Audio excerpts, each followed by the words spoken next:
नमस्ते। विगत सत्र से हम लोग विजेत्री नामक पुस्तक का जो अध्ययन कर रहे हैं, उसी में हमारे पाठ्यक्रम में आज चतुर्थ पाठ गीतामृतम नाम से संकलित है। गीता के विषय में कुछ भी कहना सूरज को दीपक दिखाना है। श्रीमद् भगवद गीता वेदव्यास द्वारा विरचित है और यह पुस्तक विश्वकोश के रूप में मान्य है। यहाँ संपादक महोदय जो कुछ भी इस गीता के विषय में लिख रहे हैं, मैं अधिक व्याख्या नहीं करते हुए गीता के विषय में संपादकीय में जो कुछ लिखा गया है, यहाँ पाठ के सार रूप में जो कुछ शामिल किया गया है, उसे हम देखेंगे और उसी का अध्ययन करते हुए आगे बढ़ेंगे। तो पुस्तक जो कहती है उसी का हम अध्ययन करते हैं। श्रीमद्भगवद गीता महर्षि वेदव्यास विरचितस्य सांस्कृतिक विश्वकोश नामना प्रसिद्धस्य महाभारतस्य अंशभूता अस्ति। जैसे कि महाभारत को पंचरत्न साहस्री कहते हैं, क्योंकि इसमें 5 ऐसे ग्रंथ, इस ग्रंथ में 5 ऐसे स्तोत्र सम्मिलित हैं जो कि रत्नों के सदृश मान्य हैं। श्रीमद्भगवद गीता, जैसा आप सभी को विदित है, महर्षि वेदव्यास के द्वारा रचित है और सांस्कृतिक विश्वकोश के नाम से प्रसिद्ध है और महाभारत का यह अंशभूत है। अब देखिए, सांस्कृतिक विश्वकोश के नाम से प्रसिद्ध जो महाभारत है, उसका एक अंश श्रीमद्भगवद गीता है। महाभारत को सांस्कृतिक विश्वकोश क्यों कहा? क्योंकि यदि आप महाभारत के अग्रभाग को पढ़ेंगे, वहाँ स्वयं वेदव्यास कहते हैं, यदि यहाँ अस्ति तदन्यत्र, यद न यहाँ अस्ति तद न अन्यत्र। जो यहाँ है, यानी इस महाभारत में जो कुछ मैंने सम्मिलित किया है, जो कुछ शामिल किया हुआ है, वह ही आपको संपूर्ण साहित्य में दिखाई देगा। और जो महाभारत में नहीं है, वह कदाचित कभी भी आपको कहीं देखने को नहीं मिलेगा।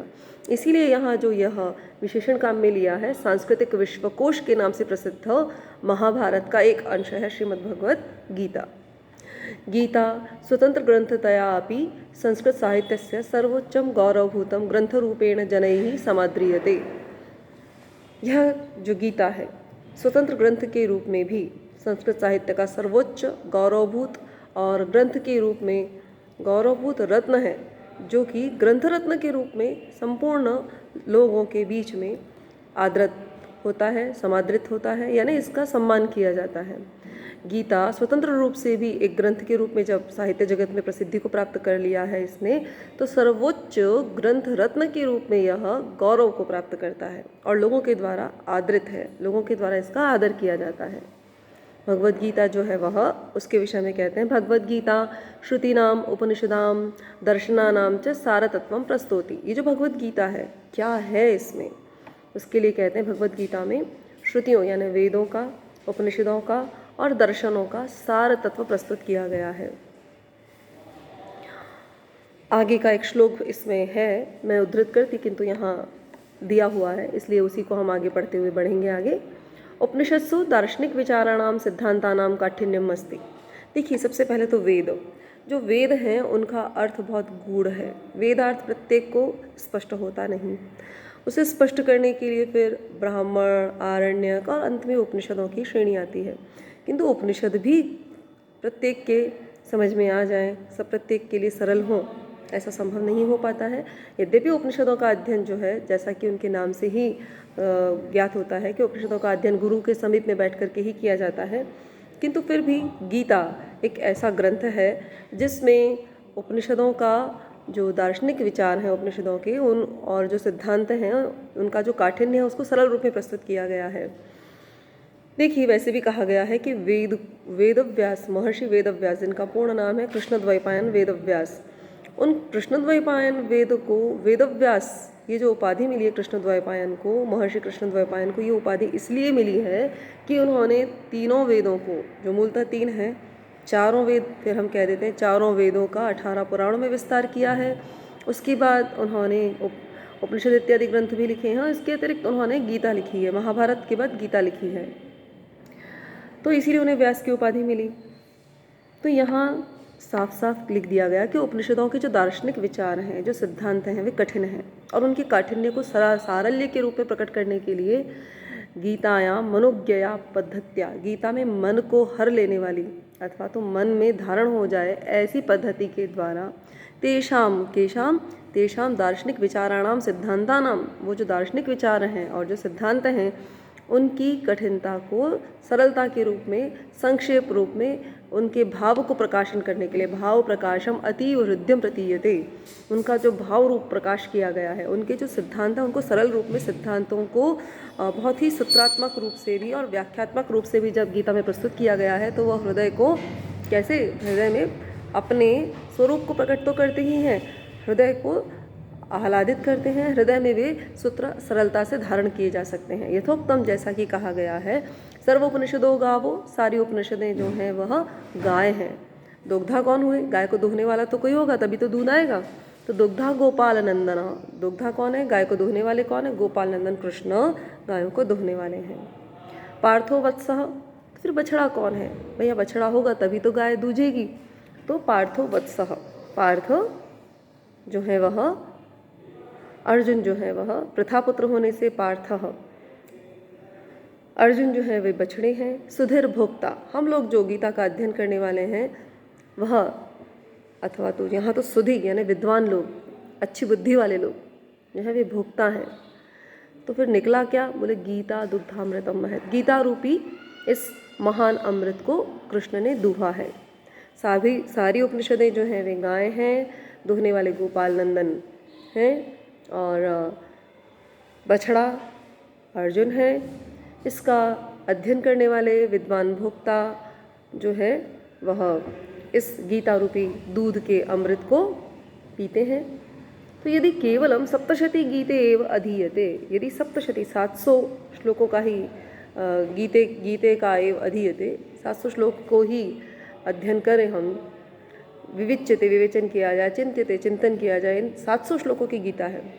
तो ये जो सप्तशती है, 700 श्लोकों का जो समुदाय है गीता का, इसी का यदि अध्ययन किया जाए, इसी का विवेचन किया जाए, इसी का चिंतन किया जाए, तो लोक जीवने व्यवहारियते, और लोक जीवन में जो व्यवहार किया जाता है, च तरही तब मानव जीवनम, मनुष्य जीवन में सर्वथा हर प्रकार का सुख शांति समन्वय हो जाएगा, और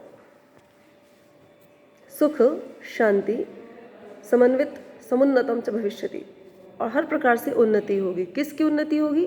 हम सभी लोगों की। यदि केवल सप्तशती का ही अध्ययन किया जाए, विवेचन किया जाए, विचार किया जाए लोक जीवन में, और इसी जितना भी व्यवहार किया जाता है उस व्यवहार में यदि हम गीता को स्थान देते हैं तो मानव जीवन में हर प्रकार से सुख शांति का समन्वय हो जाएगा और मनुष्य जीवन उन्नति को प्राप्त करेगा।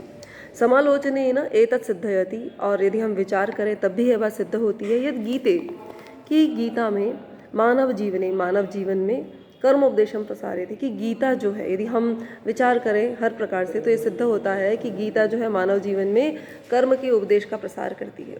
लोकहितम संपादयति, लोकहित का संपादन करती है। लोक जीवने च निश्चय से कल्पते, और लोक जीवन में निश्चय कल्याण का आधान करती है, कल्याण का निर्माण करती है। लोक जीवन में कल्याण को देने वाली है यह गीता। इदमेव वैशिष्ट्यम आलक्ष्य, इसी वैशिष्ट्य को ध्यान में रखते हुए श्लोकम इदम केनापि साधु उच्यते, किसी के द्वारा यह सुंदर श्लोक कहा गया है।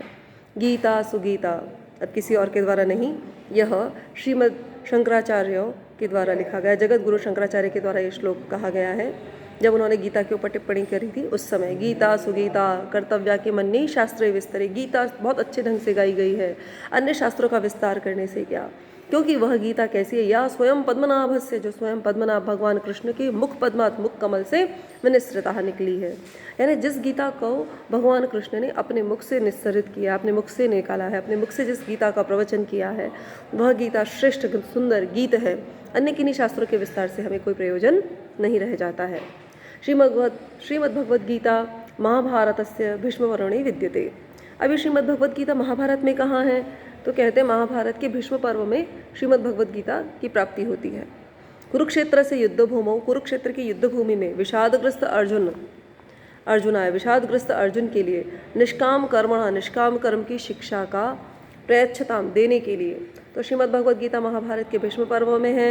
और कुरुक्षेत्र की युद्धभूमि में विषादग्रस्त अर्जुन को निष्काम कर्म की शिक्षा प्रयच्छता देने के लिए भगवता श्री कृष्णेन, भगवान श्री कृष्ण के द्वारा अत्र इस गीता में ज्ञान भक्ति कर्मणः समन्वयः प्रस्तुत, ज्ञान भक्ति और कर्म का समन्वय प्रस्तुत किया गया है।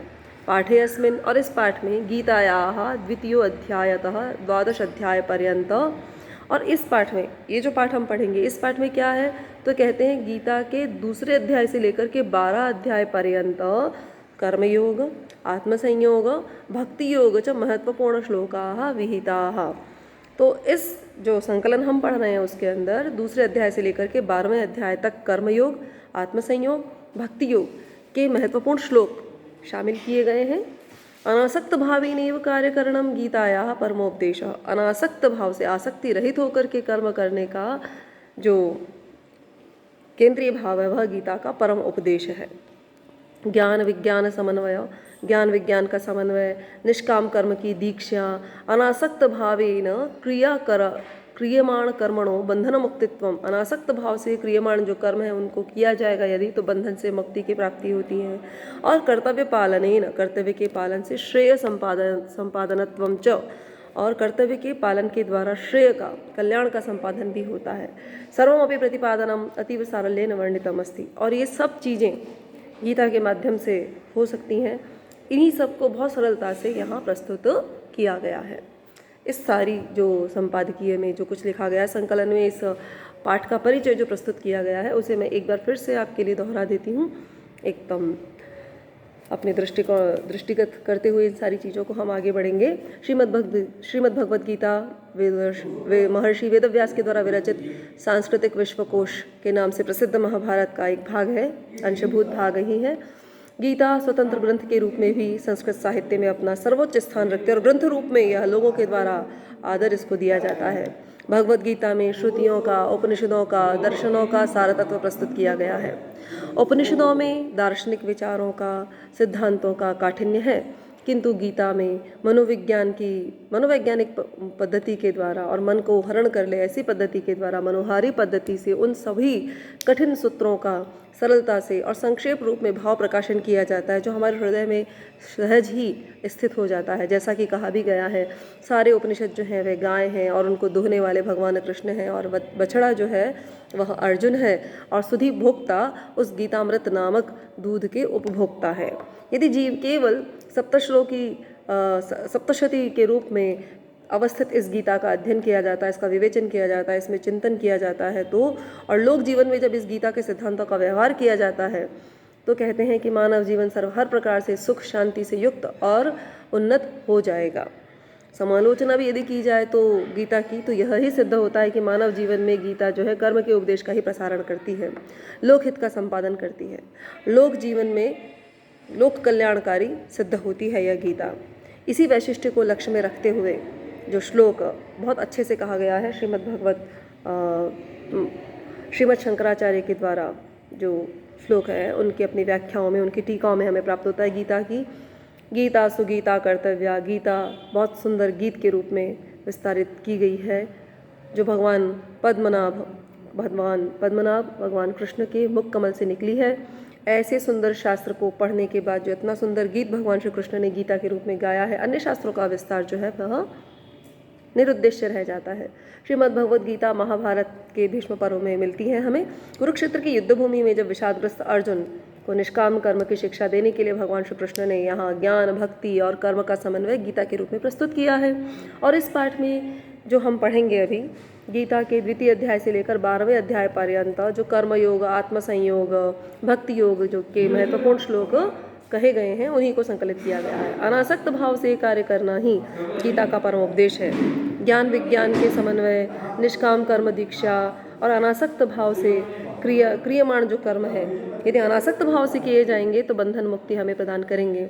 कर्तव्य पालन के द्वारा श्रेय संपादन करना और सभी के प्रति इस बहुत क्लिष्ट जो विषय हैं उनको सरलता से गीता के रूप में प्रस्तुत किया गया, वर्णन किया गया, और उन्हीं से ही कुछ चुनिंदा श्लोक हमारे यहाँ अध्याय के रूप में प्रस्तुत किए गए हैं। तो हम इन्हीं सभी का अध्ययन अपने अगले सत्र में करेंगे। तब तक के लिए सभी शुभकामनाओं के साथ आप सभी का बहुत बहुत धन्यवाद। फिर मिलते हैं हम अगले सत्र में। नमस्ते।